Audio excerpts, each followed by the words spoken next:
Good morning guys! Nandito tayo ngayon, ipakikita ko sa inyo kung paano magtanim ng sibuyas. Ayan, mga guys. Ayan, pakita ko sa inyo ha, kung paano tayo magtatanim ng sibuyas. Saglit lang. Kuhanin natin ang ating itatanim. Ayan guys.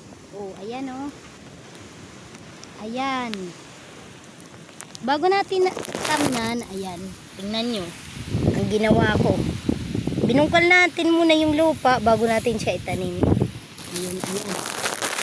Tatanim na tayo ngayon. Sa inyo ha. Di ba? Ito yung sibuyas. Bago natin itanim, kailangan natin patubuin. Ayan ganyan lang. Ayan yung lupa natin, medyo lalagyan mo lang siya ng butas. Pakita ko sa inyo talaga. Ayan, di ba may butas na tayo, itatanim natin yan dyan. Ayan. Ayan ganyan, tapos tatabunan lang natin, huwag masyado, ganyan lang. Diba? Tapos na. Marami pa tayong itatanim. Gusto ko sa inyo ipakita. Ayan, tanim tayo uli.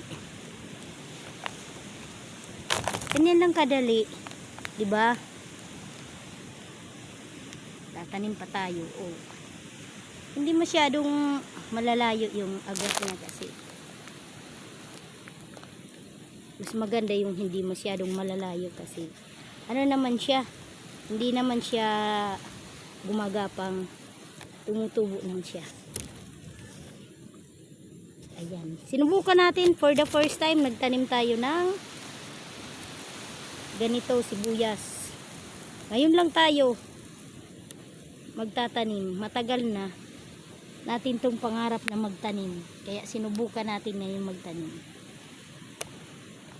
Kasi anuhin natin kung tumutubo ba talaga dito sa amin yung sibuyas.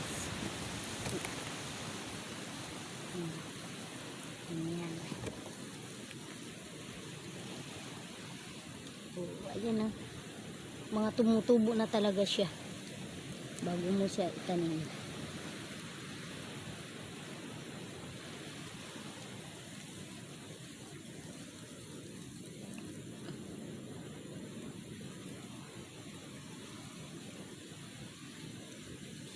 Tanim lang tayo ng tanim para marami tayong anihin.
Pakikita ko sa inyo ang aking mga natanim. Ayan na. Oh. 'Di ba? Ang ganda-ganda niya. Ipakikita ko sa inyo uli pag tumubo na siya talaga.